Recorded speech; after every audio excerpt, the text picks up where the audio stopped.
projet Leader d'Afrique, qui est à la fois une structure non gouvernementale, apolitique. Cette structure regroupe en français des jeunes d'Afrique sans distinction de sexe.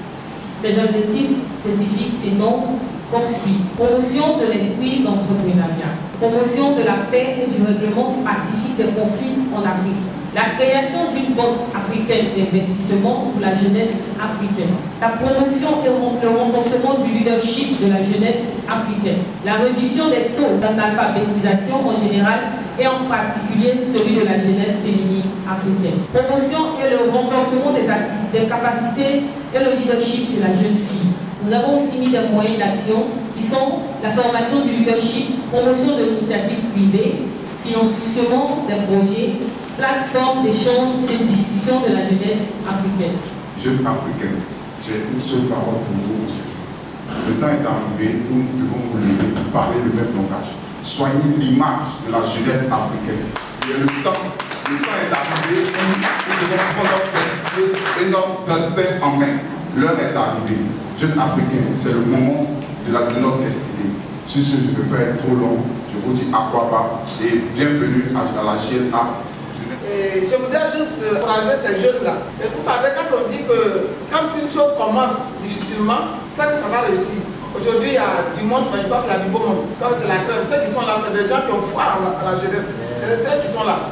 Et vous savez pas que vous allez être rejoint par plusieurs personnes. Vous venez de commencer, vous êtes lancé, vous allez voir le reste va suivre. Alors, moi, je suis femme de terrain, je suis pragmatique. Je n'aime pas la facilité. Et je suis tellement heureuse d'être avec vous aujourd'hui. C'est vrai qu'on fait les entreprises, mais est-ce que ces entreprises, quand ils créent, est-ce qu'on les suit? Est-ce qu'on les aide pour qu'ils puissent développer leur entreprise? Et on n'a pas cette structure-là. Donc je crois qu'en tant que parents, nous devons prendre nos responsabilités et puis en parler pour que l'État soit informé de ce problème, pour qu'ensemble on puisse trouver une solution, pour ne pas que nos jeunes soient sur le carreau. Donc c'était mon cri de cœur. Comme l'a dit la maman, il s'agit aujourd'hui d'être pragmatique, de sortir de cette bulle qu'on a reçue, cette bulle de tout ce qui est théorie. On en a tellement reçu à travers les séminaires qu'il s'agit aujourd'hui d'aller à ce qu'on appelle l'essentiel, qui permet, n'est-ce pas, d'atteindre notre objectif. La conférence, comme vous l'avez remarqué, il s'agit de faire de ces épreuves une force incroyable. Alors, comme j'aime bien le dire à travers mes conférences, dans un monde en pleine mutation, il faut s'appliquer à la construction d'un lendemain meilleur sans jamais se relâcher. Ça, c'est très important pour chacun d'entre nous. Et c'est en fonction de ton profil que tu pourras identifier tes épreuves. Alors donc, chacun d'entre nous va s'amuser à ce jeu. On pourra identifier son épreuve. Aussi nombreux que nous sommes dans cette salle, chacun de nous est en train de traverser une épreuve. Sûrement, n'est-ce pas? N'est-ce pas? Est-ce là vrai ou vrai? Voilà. Alors donc c'est clair, chacun de nous est aujourd'hui dans un monde qui bouge.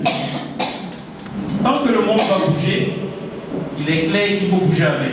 Et si nous bougeons avec ce monde qui bouge, nous allons donc être confrontés à des épreuves. Donc il faut l'accepter.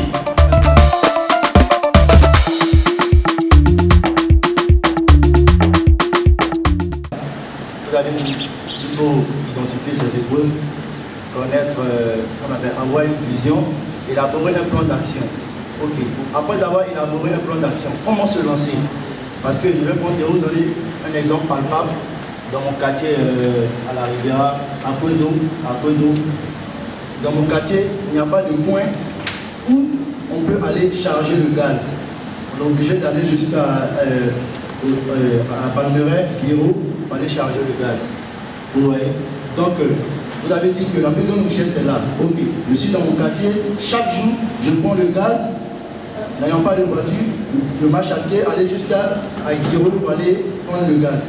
Je me dis, je travaille avec ma tête, je me dis, ah, tiens, si j'avais les moyens, j'allais faire un magasin de gaz dans mon quartier, comme ça, tous ces habitants-là, qui sont dans ce quartier-là, n'ont plus jusqu'à Guiraud pour aller prendre le gaz. Ils vont rester là, au quartier ici. Voilà, ça va me faire un peu de sous. Mais je n'ai pas de moyens. Dans le quatrième plan, vous avez dit ici, se lancer. Comment se lancer?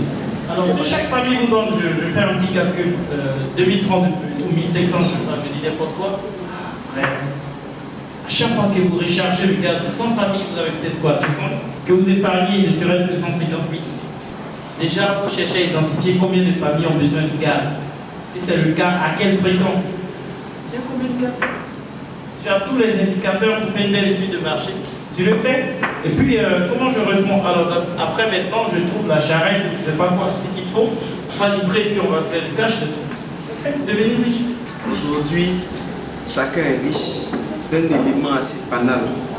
On ne le sait peut-être pas, mais on est tous riches. Avoir un smartphone, c'est avoir beaucoup d'argent.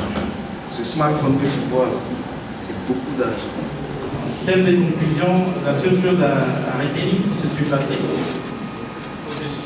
Il faut surtout avoir des critères élevés d'esprit. Alors, quand on a su soi-même se dompter, c'est facile de dompter tout l'extérieur. C'est cela en fait. Il n'y a pas une vie sans épreuve, ça n'existe pas.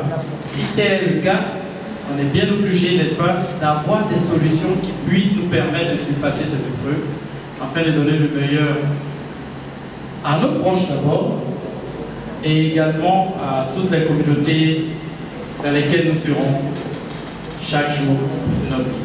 Je vous remercie. Ne regardons pas nos États comme des États chantables. Vous êtes et vous devez être des acteurs du développement de l'Afrique. Il y a beaucoup de débouchés en Afrique. Au niveau de l'agriculture, du transport, de la transformation des matières premières et bien d'autres. Mais s'il faut commencer de manière artisanale, il va falloir commencer, même s'il faut commencer de manière artisanale, il va falloir commencer quelque chose. Et comme le disait Napoléon Hill, tout ce que l'on crée ou que l'on acquiert commence par l'Église. Et voilà pourquoi nous devons prendre notre destinée en main. Le panafricanisme commence par le nationalisme. Et vous dire merci pour votre présence. L'histoire, il y a ceux qui la rencontrent et il y a ceux qui font l'histoire. Jeune Africain, il est temps de faire l'histoire de l'Afrique. Il est temps de veiller la conscience de l'Afrique. Il est temps de se lever, il est temps de parler le même langage et de changer la mentalité de nos jeunes Africains. Parce qu'aujourd'hui, l'avenir de ce pays, l'avenir de l'Afrique repose sur la jeunesse. Donc vous voyez, aujourd'hui, nous ne sommes pas venus avec quelque chose d'extraordinaire, mais nous sommes venus avec quelque chose de véridique. Parce que lorsque tu es prêt, c'est ainsi que les gens se reconnaissent en toi.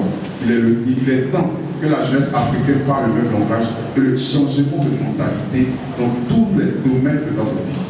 Prends ton destin en main, c'est le moment de la jeunesse. Lève-toi pour acquérir tout ce que Dieu va te permettre d'acquérir et reste béni. Je crois que la conférence n'est pas encore finie, donc je pense que je vais m'arrêter là. Merci.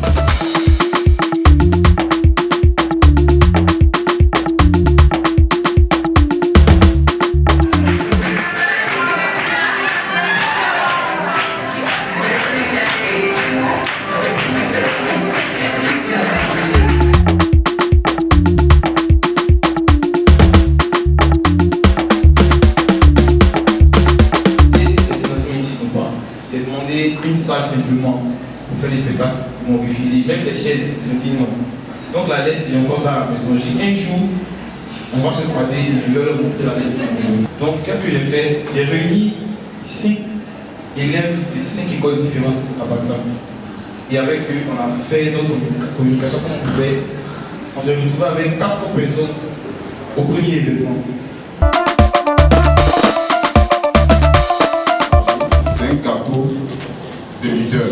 Parce que ce gâteau, lorsque tu vas manger ce gâteau, va dire à ton frère de ne pas venir assister à cette conférence que la JLA est là et la JLA est là. Et ça sera comme du miel dans toute l'Afrique. Est-ce qu'on peut accorder ça?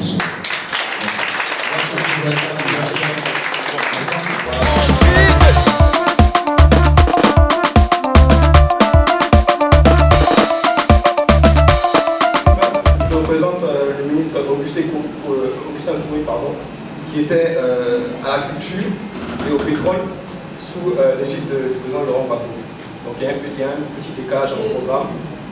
Il est à Agrovilles, mais il m'a chargé de vous dire qu'il est avec vous ici aujourd'hui et qu'il vous soutient, qu'il vous encourage dans notre mission.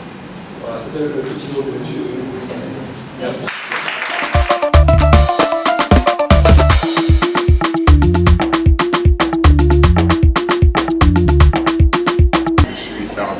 c'est une jeune leader d'Afrique, c'est-à-dire que c'est une jeunesse qui est en train de véritablement monter aujourd'hui. Nous avons créé cette structure-là pour éradiquer la pauvreté au sein de la jeunesse et le changement de mentalité. Cette conférence a été bénéfique pour tout le monde. Il y a eu plusieurs participants, donc je vous exhorte véritablement à participer et à vivre comme des leaders africains. Et je profite de l'occasion aussi pour dire merci à Yopougon TV, véritablement, qui nous ont accompagnés dans cette optique-là. Ils ont fait une bonne couverture média. Donc je leur dis merci et merci aussi au directeur général de Yopougon TV. Merci pour tout ce qu'il fait et merci encore parce que c'est la jeunesse montante. Que Dieu vous bénisse. On a voulu bien organiser cette conférence pour permettre à nos frères et sœurs, bien sûr, de pouvoir essayer de comprendre ce que c'est que l'entrepreneuriat, puisque c'est le but même de GLA. Donc on est venu pour acquérir un peu de savoir. Voilà, moi je pense que voilà, ils sont venus, ils ont apprécié. Je dois dire que c'est une très bonne initiative que la GLA a mis en place, c'est-à-dire trouver un cadre d'échange pour les jeunes, pour échanger entre nous sur l'entrepreneuriat. C'est un thème qui est vraiment important et c'est un thème qui est d'actualité, surtout aujourd'hui, en ce 21e siècle. Moi je pense qu'on a beaucoup appris aujourd'hui. Voilà, on sait par exemple qu'avec 46 000 ou 42 000, on peut mettre en place un projet de culture de piment. Voilà. Et je pense que moi, particulièrement, j'ai beaucoup appris. Et je dis merci au président Hervé Thierry pour cette initiative. En fait, j'ai été agréablement surprise de voir qu'il y a une jeunesse consciente. Et les jeunes de maintenant refusent de tendre la main. Ils veulent s'exprimer par eux. L'essentiel, c'est qu'ils sachent que personne ne viendra se battre pour eux et qu'ils doivent prendre leur destin en main pour que demain, ils puissent assurer la relève. Nous sommes déjà, nous avons fait notre part. C'est eux qui doivent prendre la relève. Donc nous devons aussi les soutenir pour que demain, ils puissent prendre nos places. GLA